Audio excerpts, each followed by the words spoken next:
Bismillah. Rapproche-toi un peu, Down. Là, c'est bien. Ton admirateur de la semaine dernière est encore là. Il est perché dans le paltuvier, là, juste au-dessus de ton épaule droite. Tends-lui la banane, c'est parfait. Maintenant, sors l'autre banane de ta poche et donne de petites tapes sur ton épaule. Je veux voir s'il va sauter de sa branche pour aller s'y percher. La voix bien modulée de Nix ne semblait pas inquiéter le chimpanzé, qui continuait à se gratter l'occiput d'un air satisfait, tout en dégustant son fruit. Les autres membres de l'équipe s'étaient installés autour de la piscine, prêts à faire des suggestions. Prise d'une soudaine inspiration, Dawn émit un son bref, imitant les cris que poussait George. Comme par magie, le singe sauta sur l'épaule de la jeune femme. Épatant, Dawn, continue. Dawn se sentait totalement ridicule, mais elle continuait à produire des sons bizarres, tout droit sortis du répertoire du protégé de Lorraine. Le singe resta sur son perchoir, permettant à Nick de réaliser des prises de vue étonnantes. Essaie d'aller jusqu'à la piscine. Docilement, Dawn se dirigeait vers le bassin d'eau douce qui n'était séparé du lagon d'émeraude que par une mince bande de terre rouge. Là où la rivière se jetait dans cette piscine naturelle, les gens du camp avaient installé une haute grille pour empêcher le passage des alligators. En quelques jours, Dawn avait compris qu'elle avait affaire à de véritables professionnels de l'image, qui exigeaient toujours la perfection. Ils n'hésitaient pas à refaire 100 fois les mêmes prises de vue jusqu'à complète satisfaction. Avance jusqu'aux fougères arborescentes, là-bas. On va voir si notre ami reste avec toi.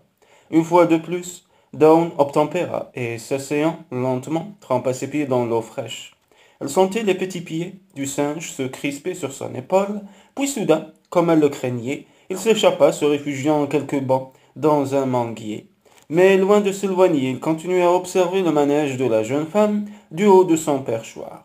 Dawn retira ses tennis et commença à marcher dans l'eau, peu profonde à cette extrémité du bassin. Aussitôt, un des singes dissimulés dans les broussailles vint s'emparer d'une chaussure et sauta dans un bananier en serrant son larcin contre son cœur. Oh non!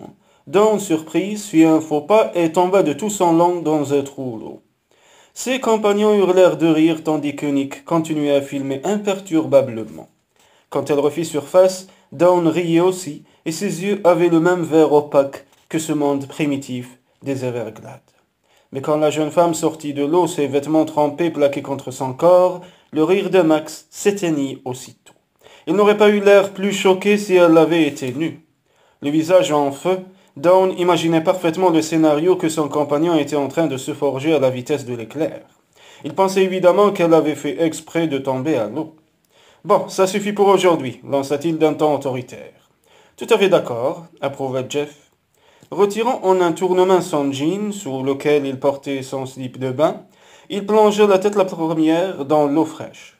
Milo le suivit de près et Nick, le plaisantin du groupe, lança ses chaussures dans l'herbe et faisant un saut périlleux, plongea à l'endroit le plus profond. Quelqu'un fit tomber Dawn en lui prenant les chevilles sous l'eau et ses cris stridents déchaînent une bataille rangée. Dawn s'amusait comme une enfant, sans tenir compte des regards furibonds de Max. Nick la fit couler une fois de plus et quand elle sortit la tête de l'eau, Max avait disparu. Personne ne fit de commentaire. Dawn se laissa encore flotter un instant sur le dos, tandis que ses compagnons, un par un, sortaient de la piscine et rassemblaient leurs affaires. Dawn, appela Jeff, le singe a fini par te rendre ta chaussure, je l'ai mise avec l'autre. Dieu soit loué, s'exclama Dawn en riant. Elle s'apprêtait à sortir de l'eau quand quelque chose qui bougeait dans les broussailles attira son attention. Un hurlement strident s'échappa de ses lèvres. En une fraction de seconde, les trois hommes accoururent. Là, qu'est-ce que c'est? L'herbe ondulait tout près du bassin. Oh, ce n'est rien, intervint Milo d'une voix paisible. C'est une panthère. Drew et Russ l'ont apprivoisée alors qu'elle n'était encore qu'un bébé. Ce bassin est un point d'eau pour une bonne partie de la forêt. En effet, quand le magnifique animal les aperçut, il émit un feulement rauque puis s'en retourna paisiblement. Je crois que je vais rentrer.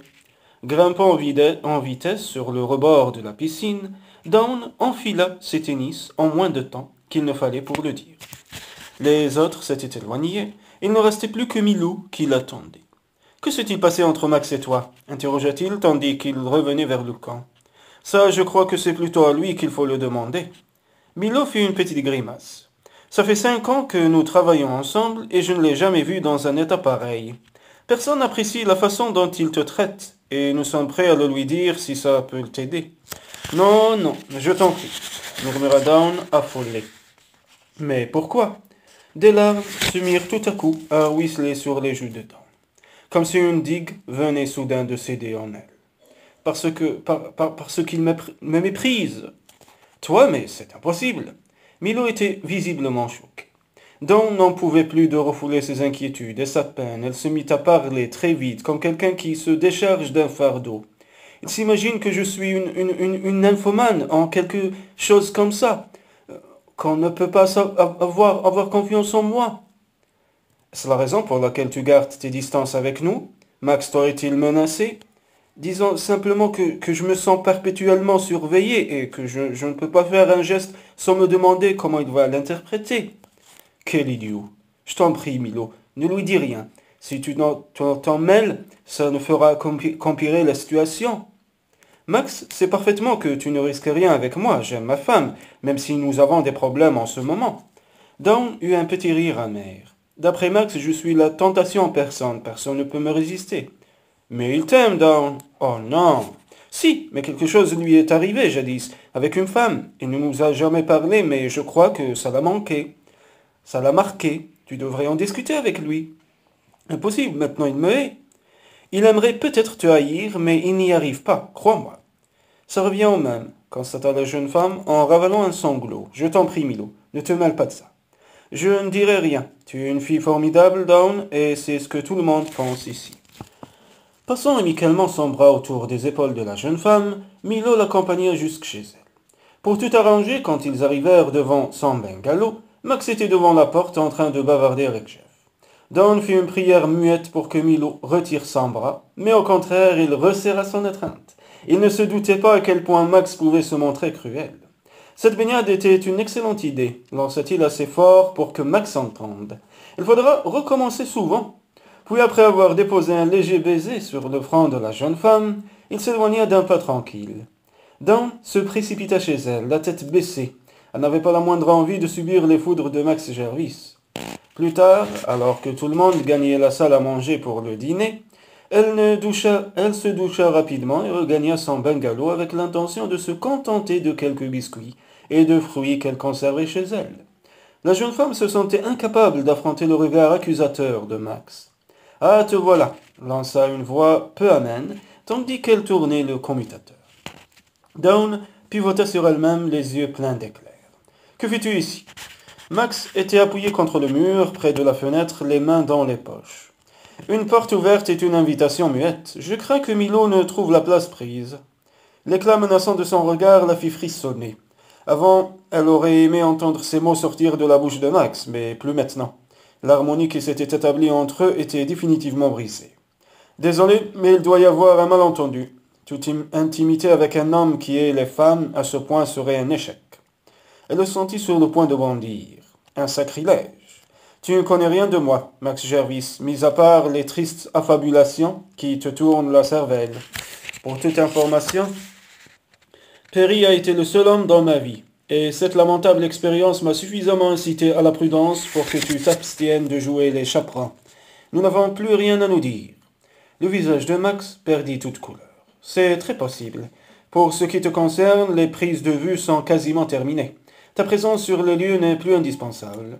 Il quitta la pièce en claquant la porte, laissant Dawn les jambes flageolantes et les yeux aveuglés de larmes. Elle resta un long moment les mains crispées sur le dossier d'une chaise, puis soudain résolue, elle sortit ses sacs de voyage et commença à les remplir. Une Jeep venait de Miami tous les jours pour ravitailler le camp. Elle prétexterait qu'elle avait envie de faire un tour en ville, de là, elle prendrait l'avion pour rentrer chez elle. Chez elle, mais Dawn n'avait pas de foyer. Justement, la première chose qu'elle avait fait le lendemain de son arrivée à Salt Lake avait été de relouer son ancien meublé dans Memory Grove. Mais après 2 semaines passées entre ces murs blancs et sans âme, au milieu de ce mobilier anonyme, elle ne parvenait toujours pas à se sentir chez elle. Il devenait de plus en plus évident que sans Max, elle n'aurait plus nulle part le sentiment d'être à la maison. Bien décidée à couper les ponts avec Max, Dawn avait acheté un répondeur afin de pouvoir filtrer les appels. mais elle ne s'était même pas donné la peine de répondre au message de plus en plus inquiet de Valérie, enfin revenu du Japon, et de Greg qui lui annonçait son mariage avec Annette. Même la voix alarmée de Lorraine n'était pas parvenue à la sortir de sa torpeur. Quant à Max, qui devait être rentré depuis longtemps de Floride, il restait silencieux. La deuxième semaine se terminait sur un jour gris et maussade. Dawn se rendit à ses rendez-vous avec son habituelle rigueur professionnelle. Mais elle avait de plus en plus l'impression d'avoir laissé son âme et son cœur quelque part au milieu des manguiers et des fleurs tropicales. Quand elle rentra le soir, l'atmosphère lugubre de son petit appartement lui glaça le cœur. Il n'y avait plus les cris joyeux de George pour l'accueillir, pas plus que la voix chaude de son bel amoureux californien. Vidée de toute énergie, le cœur ravagé, Dawn fit réchauffer machinalement un peu de soupe en sachet et alluma la petite télévision portable posée sur une étagère à la cuisine. Depuis son retour de Floride, elle s'était interdit d'écouter Radio Talk. Elle refusait de se laisser tourner par d'inutiles souvenirs. Mais ce renoncement lui-même était une torture, et ce soir-là, la jeune femme aurait presque vendu son âme pour entendre ne serait-ce qu'une minute la voix de Max. Il était 8 heures, un seul petit geste et Max envahirait de sa présence la petite pièce sinistre. Furieuse contre elle-même, Dawn éteignit la télévision et sortit les documents de son attaché case, mais après avoir relu la même page 10 fois de suite, elle referma le dossier en soupirant. Inutile d'insister, elle était incapable de se concentrer. Un coup d'œil à la pendule lui indiqua qu'il restait encore 5 minutes avant la fin de l'émission de Max. Sa main, comme animée d'une volonté propre, s'avança lentement vers la radio et tourna le bouton. Aussitôt la voix de Max remplit la pièce comme un soleil. Jamais je n'aurais cru qu'on pouvait disparaître comme ça. Savez-vous ce qu'on peut éprouver quand on est enfin prêt à ouvrir son âme à une femme et que cette femme se volatilise? Dawn se passa nerveusement la main dans les cheveux. On aurait dit que la voix de Max tremblait. Alors vous n'avez pas encore réussi à retrouver Lorraine? Je pourrais la retrouver bien qu'elle ait changé de domicile et de numéro de téléphone, mais voudrait-elle m'écouter? Maintenant je sais que je lui ai fait peur. Comment trouver les mots pour qu'elle reprenne confiance en moi? Est-ce que vous l'aimez? Le cœur de Dawn s'arrêta de battre. L'auditeur avec qui s'entretenait Max avait curieusement renversé les rôles. Mais quel qu'il fût, il savait poser les bonnes questions. Oui, jamais je n'avais pensé au mariage avant de la rencontrer. Je ne demande qu'une chose, qu'elle accepte de m'écouter. Alors je sais que je trouverai la force de lui demander de me pardonner. Dawn crut qu'elle allait défaillir. Si elle est aussi bien que vous le dites, elle vous pardonnera. Personne n'est parfait et la vie nous fait commettre de nombreuses erreurs. N'y tenant plus, Dawn composa fébrilement le numéro de Radio Talk. Ce fut la voix de Rob qui lui répondit. « Rob? Dawn? Lorraine, à l'appareil » balbutia-t-elle déjà à bout de souffle. « Lorraine » hurla le jeune homme, menaçant de lui crever les tympans. « Enfin, vous voilà, écoutez, où que vous soyez, quoi que vous ayez l'intention de faire ou de dire, surtout ne raccrochez pas. Max serait capable de me ficher à la porte. Je vous en prie, ne raccrochez pas. » Dawn avala sa salive, à la fois soulagée et morte de peur. « Je n'ai pas l'intention de raccrocher. Puis-je avoir la chance de passer avant la fin de l'émission? Tout de suite! Vous passez tout de suite! Ne lui dites pas qui je suis. J'aimerais lui faire la surprise. » Elle entendit la voix de Max annoncer qu'ils avaient encore le temps pour 1 ou 2 appels. La main tremblante, la voix mal assurée, Dawn murmura doucement. « Bonjour Max, c'est moi. Je serai à Bourbon Street ce soir, juste après l'émission. » Dawn vécut les quelques minutes qui suivirent comme un véritable tourbillon. Elle saisit son sac, enfila son manteau, tout en verrouillant la porte de son meublé, puis, trop impatiente pour attendre l'ascenseur, dévala l'escalier. Son ange gardien dut s'occuper de la conduire à bon port car elle n'eut aucun souvenir du trajet en voiture jusqu'à l'appartement de Max. Quand elle déboucha sur le parking, il n'y avait plus une place de libre et, comble de malchance, un orage de grêle d'une violence inattendue se déclencha. Dans la pénombre, elle distinguait une silhouette qui courait jusqu'à son véhicule. Ouvrant la portière, Max cria. « Garde ta voiture derrière la mienne. Je n'ai pas l'intention de ressortir ce soir. » Dawn, le cœur battant, obtempéra aussitôt. Quand elle rejoignit Max sur le seuil de la porte de sa cuisine, ils étaient tous les deux déjà trempés. Ni l'un ni l'autre ne dirent mot tandis qu'ils entraient dans la salle de séjour. Après ces 2 semaines de séparation, Dawn avait la curieuse sensation de rentrer enfin chez elle.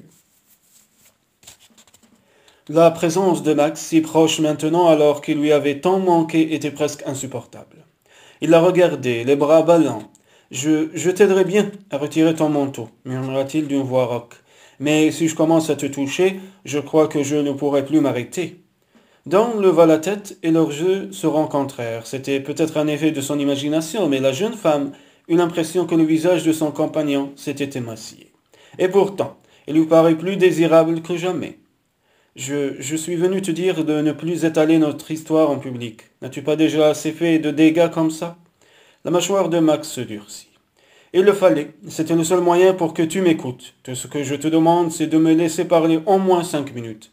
Après, je ne ferai rien pour t'empêcher de t'en aller. Tu seras libre.